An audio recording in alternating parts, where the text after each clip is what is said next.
Time may have overlooked these stars, but death hasn't claimed them yet.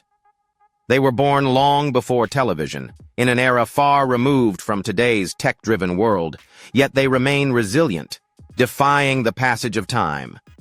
A legendary dancer, now 99, still moves with more grace than most in their 30s. A glamorous actress, celebrating her 100th birthday, recalls working alongside Marlon Brando as if it were just yesterday. Meanwhile, a cherished TV father, also 100, shocked fans by dancing on a desk live on TV just last year. From World War II to the rise of TikTok, they've witnessed the most significant shifts in the world. Unlike many of their famous peers who left too soon, they've lived long enough to share their remarkable stories. Their lasting presence and indomitable spirit have made them living legends, a testament to how talent, perseverance, and passion can defy the constraints of age and time. If you're intrigued by the story we're about to share, leave a comment with the number 1. If not, drop a 0 in the comments. Don't forget to like, share this video, and share your thoughts below. Be sure to subscribe so you won't miss out on any more exciting content. Let's dive into the story now.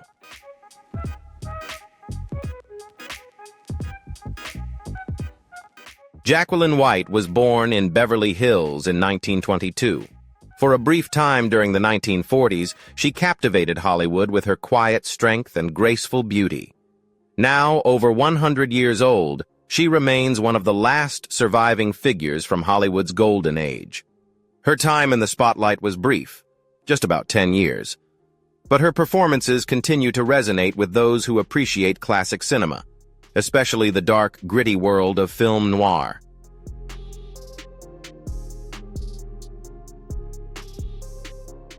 Jacqueline White's path to acting was almost by chance. At 17, while performing in a UCLA theater class, she was discovered by a casting director.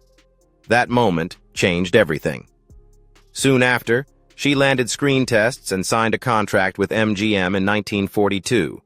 Despite her talent and beauty, MGM didn't offer her many major roles, as was common for many young contract actresses at the time. She mainly took on supporting parts while the studio focused on their bigger stars. However, those early roles allowed her to hone her craft. She appeared in several studio films, including the comedy Air Raid Wardens with Laurel and Hardy, Song of Russia, and 3 Hearts for Julia.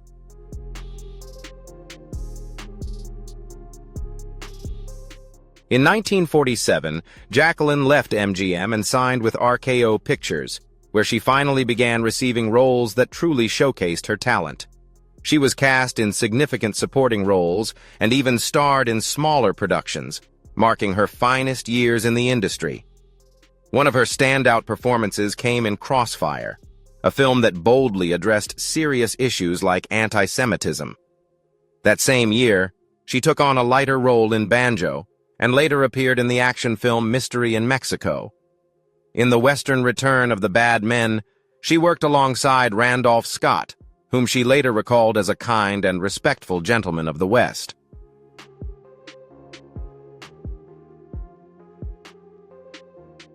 The film that cemented Jacqueline White's legacy was The Narrow Margin, released in 1952, a tense, low-budget black-and-white noir that became a masterpiece.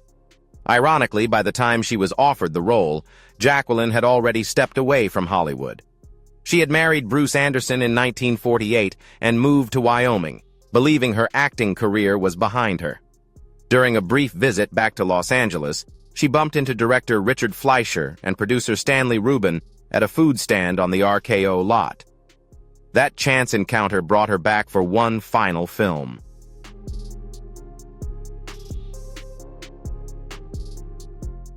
Even The Narrow Margin had its own drama.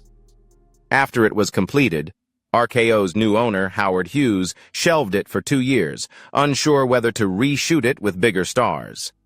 In the end, only a few scenes were reshot, and the final film was released almost entirely intact. The Narrow Margin proved worth the wait. Critics praised its tight story and suspenseful atmosphere, and to this day, The film holds a perfect score on Rotten Tomatoes. After that, Jacqueline White quietly left Hollywood at the age of 28, choosing family over fame. While others chased roles and the spotlight, she built a private life, raising 5 children in Wyoming and remaining married to her husband for over 50 years until his passing in 2000.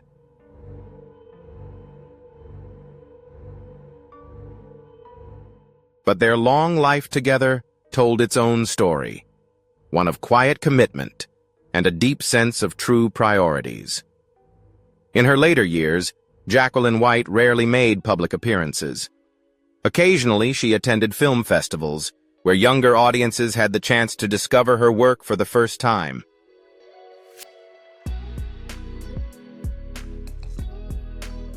Seeing her in person reminded people that the golden age of Hollywood wasn't just something to read about.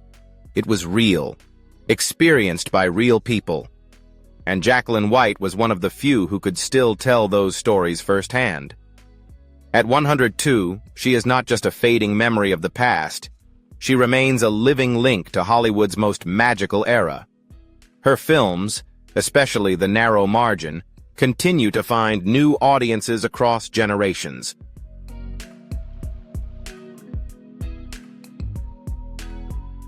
Her performances continue to stand out for their quiet honesty. She didn't need long speeches or flashy scenes, just a glance, a simple line, and you believed every emotion she conveyed. In a world where careers are often measured by their length, Jacqueline White proved that sometimes a brief, brilliant moment can leave the deepest impression.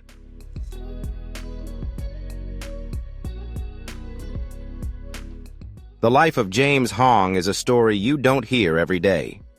Born in 1929 in Minneapolis, Minnesota, to a family of Chinese immigrants, he grew up surrounded by his father's herb shop.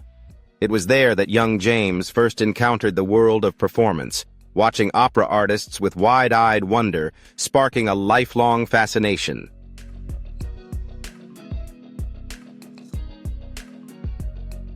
James Hong was meant to become an engineer. He even earned a degree from USC, but his heart was never in it. In 1953, he took a leap of faith and moved to Hollywood. However, Hollywood at the time was not kind to people who looked like James. White actors often portrayed Asian characters in makeup, and real roles for Asian Americans were scarce, stereotypical, or outright offensive.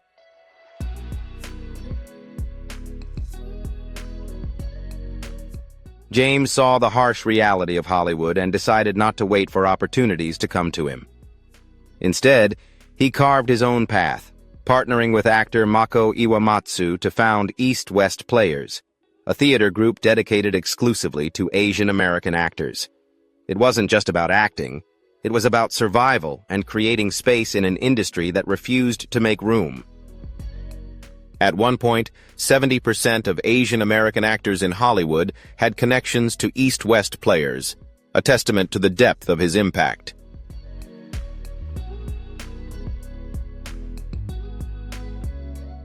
James Hong's acting career took off in the 1950s with a series of supporting roles alongside Hollywood legends like Clark Gable and John Wayne. While these weren't leading roles, they opened doors, and James kept walking through them. Year after year, show after show, movie after movie, he kept working. Some years, he appeared on television up to 10 times, each time portraying a completely different character.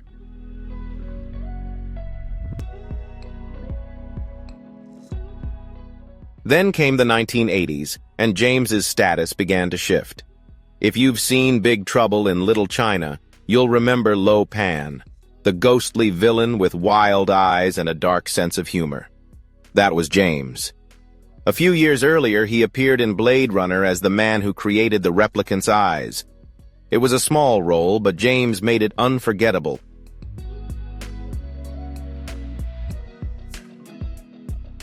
From horror to sci-fi, comedy to drama, James left his mark. He appeared in Tales from the Dark Side and famously played the chaotic maitre d' in the Chinese restaurant episode of Seinfeld. While people didn't always know his name, they always remembered his face. and especially his voice. That voice became iconic. In Mulan, he voiced the rigid advisor Chi Fu, and in Kung Fu Panda, he brought Po's lovable noodle-making father to life. When Kung Fu Panda released a holiday special, his performance earned him an Annie Award.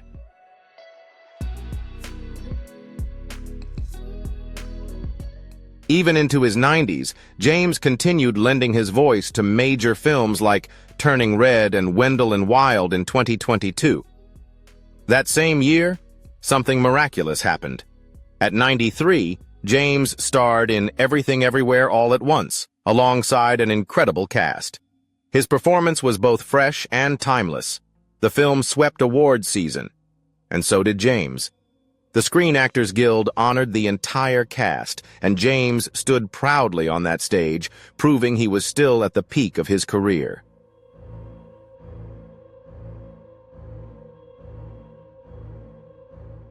Then, something long overdue finally happened. James Hong received a star on the Hollywood Walk of Fame.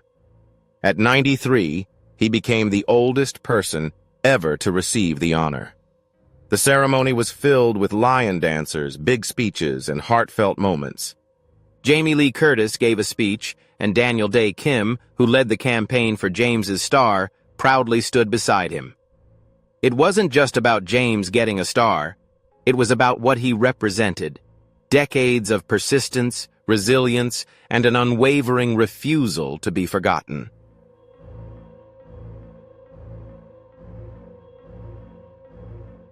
James Hong has always been candid about his early years in Hollywood, where he took on countless stereotypical roles as Chinese characters.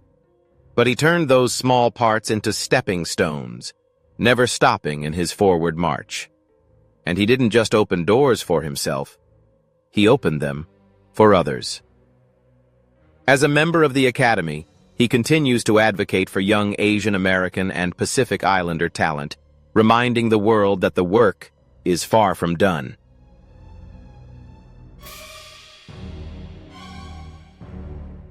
Even in his 90s, James Hong hasn't slowed down. He's currently producing a new film called Patsy Lee and the Keepers of the Five Kingdoms. He's still working, still creating, still dreaming. As Jamie Lee Curtis said best during the ceremony, "It's about time." And she was right. James Hong gave everything to Hollywood. And finally, Hollywood gave back. If you find this story interesting and want to learn more, don't forget to hit like, share this video with your friends and those around you. Leave a comment below to let us know your thoughts. And make sure to subscribe to the channel so you don't miss any other exciting videos. Now, let's move on to the next character.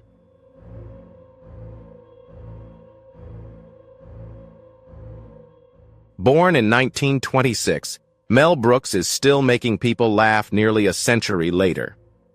At 98 years old, he's not just a legend. He's a living piece of comedy history. One of the rare few to have won an Emmy, a Grammy, an Oscar, and a Tony, he continues to surprise.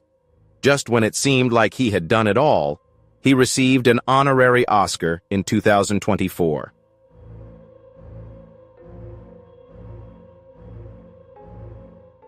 Mel Brooks' career has been a non-stop highlight reel. It all started in the early days of television when he was a young comedy writer on Your Show of Shows, one of the most influential TV programs of its time. He wasn't alone in his success. He worked alongside future legends like Neil Simon and Woody Allen. The jokes came so quickly, even the cameras struggled to keep up.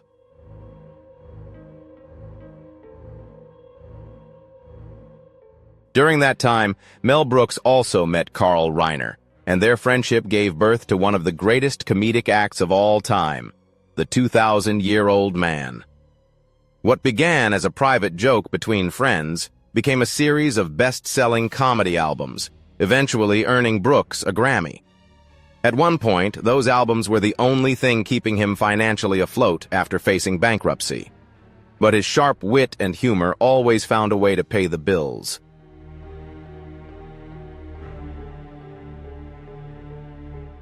Brooks didn't stop there. He took a wild idea, a musical comedy about Hitler, and turned it into The Producers. Somehow it worked. Not only did he win an Oscar for it, but he also turned it into a Broadway smash hit, breaking records. While most people create one version of a story and move on, Brooks managed to make the same story a success, both on film and on stage.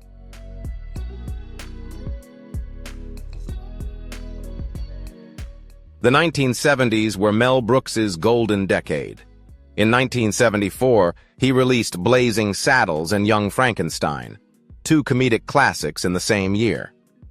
One took on racism in the Old West with a rapid-fire pace of jokes, while the other was a black-and-white tribute to classic monster films, with Gene Wilder delivering standout performances in both.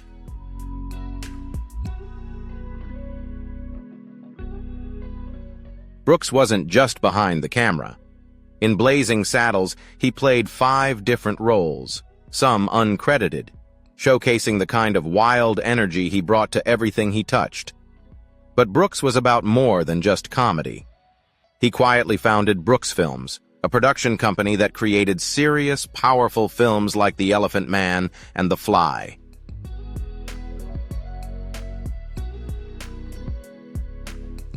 He intentionally kept his name off the credits, knowing that if audiences saw Mel Brooks, they would expect comedy, which could distract from the serious nature of the stories.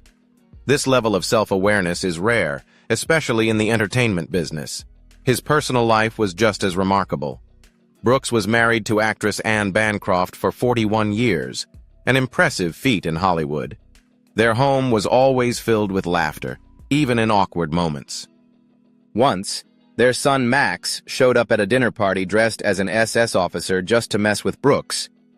While Brooks was horrified, Bancroft calmly looked at Max and said, "Max, nice epaulets."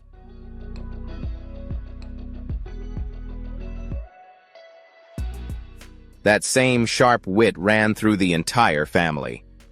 Max, by the way, became a successful writer, authoring World War Z. Even as he nears 100, Brooks keeps working. In 2021, he released his memoir, and in 2023, he returned with History of the World, Part 2 on Hulu, more than 40 years after the original film. He even voiced characters in major films like Toy Story 4, and continued making appearances on television. He remains vibrant, hilarious, and, most importantly, still unmistakably Mel Brooks.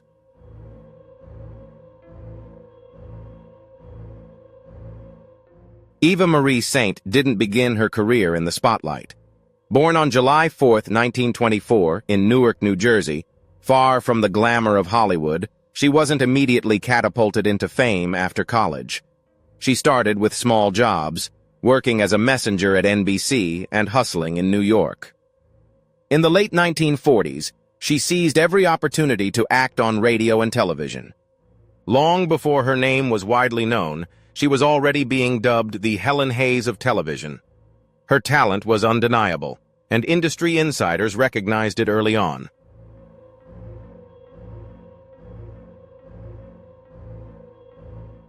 Eva Marie Saint's big break came in 1954 with her debut film role in On the Waterfront, a classic where she starred alongside Marlon Brando. While most actors would dream of such an opportunity, Eva not only delivered a memorable performance but also won an Academy Award for her first role. She was paid just $7,500 for the part, but the impact it had on her career was priceless. The film was powerful on screen, but behind the scenes, it was filled with tension. Director Elia Kazan used psychological techniques to elicit raw emotional performances, intentionally creating friction between her and Brando to capture the most authentic reactions.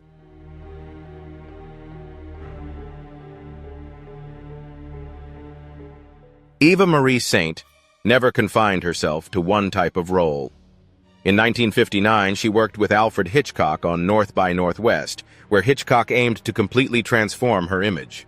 He personally took her shopping, handpicking her wardrobe, and coached her to lower her voice, making her presence more mysterious and sophisticated.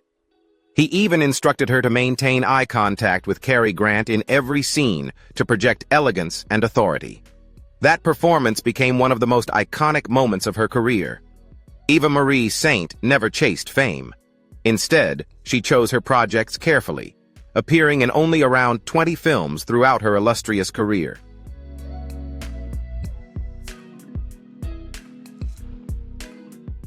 She starred in powerful dramas like Exodus and A Hatful of Rain, alongside lighter films like The Russians Are Coming, The Russians Are Coming. In 2006, she even appeared in Superman Returns as Ma Kent, while archival footage of Brando, her very first co-star, was used for Superman's father. It was a perfect full-circle moment, a reflection of a long and meaningful journey.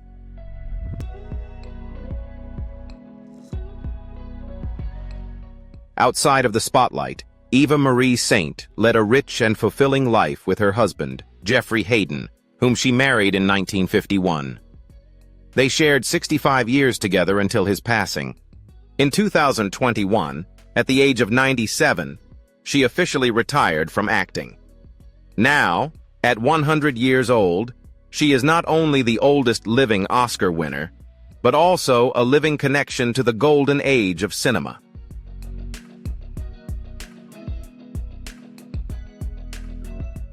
Elizabeth Waldo was born in 1918 in Yakima, Washington, near the Yakima Indian Reservation.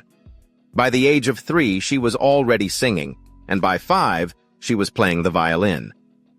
Her talent was clear from a young age, and renowned violinist Jaska Heifetz took notice, helping her secure a scholarship to the Curtis Institute of Music in Philadelphia, where she received formal classical training.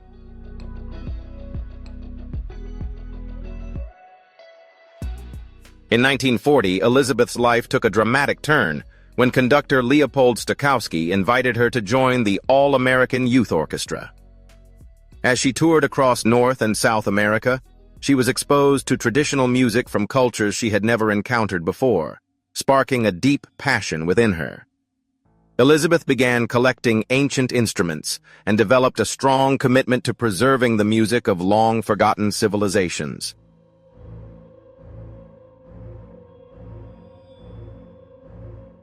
When the orchestra disbanded during World War II, Elizabeth briefly joined the Los Angeles Philharmonic, but soon set her sights on new horizons. She traveled to Mexico, where her music found a fresh rhythm. She performed on national radio, collaborated with the beloved singer Agustin Lara, and met muralist Diego Rivera, who inspired her to compose music for pre-Columbian instruments, music that had never been written down before.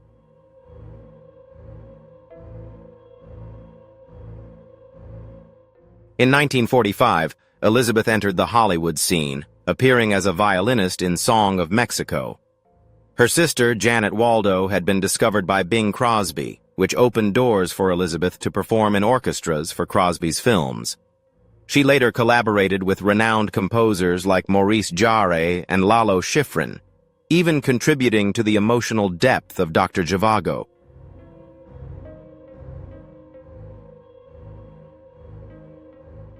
By the late 1950s, Elizabeth Waldo released groundbreaking albums like Maracatu, Rite of the Pagan and Realm of the Incas, using ancient instruments that had never before been recorded in a studio. These works didn't just recreate the past, they created something entirely new. Jazz producer Gene Norman called the experience unforgettable. Waldo continued to innovate in the decades that followed. In the 1970s, she composed for films like Chac Dios de Levia and Lost on Paradise Island. In the 1980s, her curiosity turned toward Chinese music, leading her to form a Pan-Asian band that performed across Los Angeles and even toured China. Her Concierto Indo-Americano was performed with the Xi'an Symphony Orchestra, once again bridging worlds through the power of music.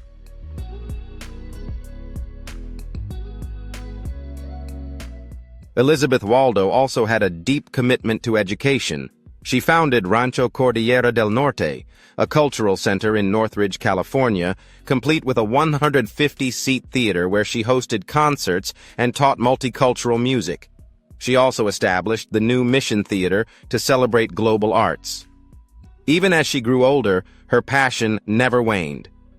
In the 2000s, she released albums like Land of Golden Dreams and Heartstrings, Soul of the Americas.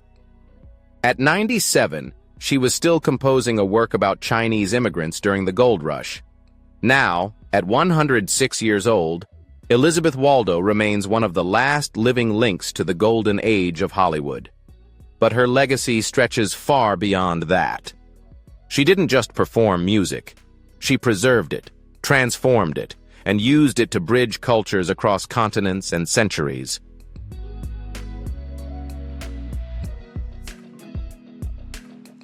Born in 1925, Dick Van Dyke is now 99 years old, and his strength has endured for more than 7 decades. He's brought laughter, music, and joy to countless people. His boundless energy, humor, and passion for performance have cemented his place as one of Hollywood's most cherished stars.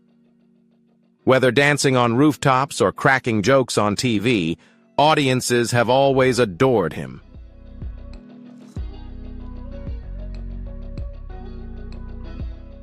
Dick Van Dyke's big break came on Broadway in the late 1950s.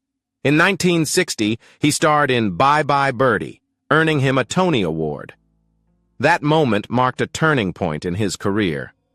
Suddenly, everyone wanted more of Dick Van Dyke. With his playful, light-hearted style and sharp wit, he kept audiences on their toes. You never knew what he would do next, but you always knew it would be something extraordinary.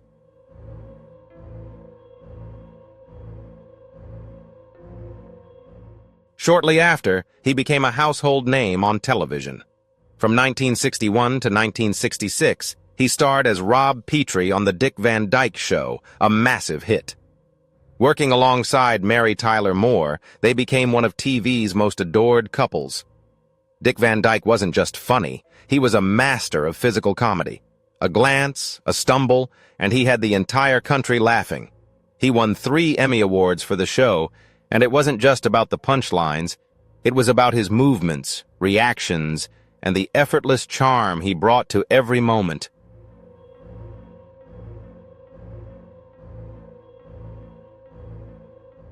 Van Dyke didn't stop with television. In 1964, he took on the role of Bert in Mary Poppins, dazzling audiences with his dancing, singing, and irresistible charm. Even though his British accent drew some playful teasing, it didn't matter. He became unforgettable. Soon after, he was even offered the role of James Bond. Laughing, he replied, "Have you heard my British accent?" His honesty only made fans adore him more. In 1968, he starred as Caractacus Potts in Chitty Chitty Bang Bang, a vibrant tale about a magical car. And with his touch, the story became even more enchanting.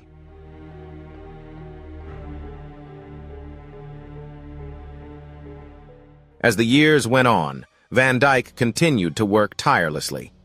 In the 1970s, he returned to TV with the new Dick Van Dyke Show. In the 1990s, he starred in Diagnosis, Murder, and appeared in films like Dick Tracy and Night at the Museum. At 93, he proved he still had that magic, dancing and singing once more in Mary Poppins Returns. Even as he nears 100, Van Dyke hardly shows signs of slowing down. His energy and passion for performing remain as strong as ever.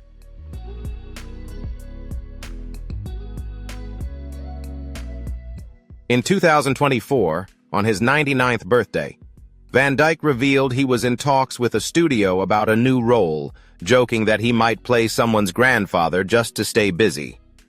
By April 2025, he had to cancel some events as traveling and meeting large crowds became more challenging. When asked about what he was up to, he simply smiled and said, "I feel old," yet still maintained the same trademark humor that has captured the hearts of generations.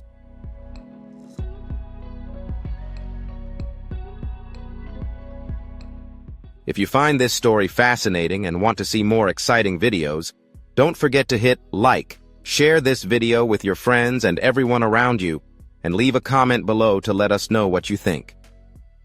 Be sure to subscribe to the channel so you won't miss any other amazing videos. Thank you for watching until the end, and we'll see you in the next video.